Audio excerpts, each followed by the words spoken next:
Монгол улсад хөдөлмөр эрхэлж байгаа болон хөдөлмөр эрхлэх насанд хүрээгүй бяцхан иргэдээс өндөр настай иргэд хүртэл эрүүл мэндийн даатгалд хамрагдах боломжтой бүрэн эрх үүрэгтэй байдаг.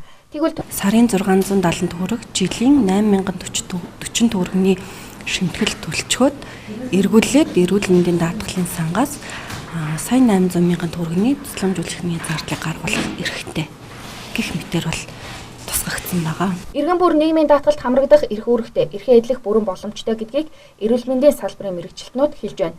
Гэсэн хэдий ч эрүүл мэндийн даатгалд зарцуулагдж байгаа санхүүжилт иргэдэд бүрэн хүрэхгүй байгаа юм. Даатгалыг ашиглаж байгаа иргэдийн дийлэнх хувийг өндөр настай иргэд болон төр засгаас даатгалын шимтгэлийн хөнгөлөлт эдлэж байгаа иргэд хамаардаг байна. Даатгалсан л байгаа. Гэтэ ер нь ашиглаж үгүй. Ашигласан одлон бол ашигласан. Тэгээс тийм ахт ашигладаг тоо. Ашигласан байхгүй. Эрүүл мэндийн даатгалаа өөртөө ашигтай хэлбэрээр ашиглаж үзсэн үү? Одоохонд бол ашиглаагүй. Эмнэлэгт үзүүлээгүй. Эмнэлэгт үзүүлээгүй. Эмийн санд. Эмийн санд бол бүрс ашигладаг. Даатгал хамрагдсан уу та? Хамрагдсан. Эрүүл мэндийн даатгалаа ашиглаж чаддаг өөртөө ашигтай хэлбэрээр.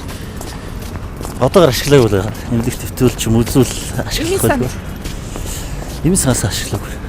Иргэд нийгмийн даатгалын болон эрүүл мэндийн даатгалын санд хамаарагддаг. Харин эрүүл мэндийн даатгалыг ашиглан эмийн сангаарч гэсэн үйлчлүүлэх тохиолдол бага байдаг. Зарим тохиолдолд үйлчилгээ авч байгаагүй тухай хэлж байгаа юм.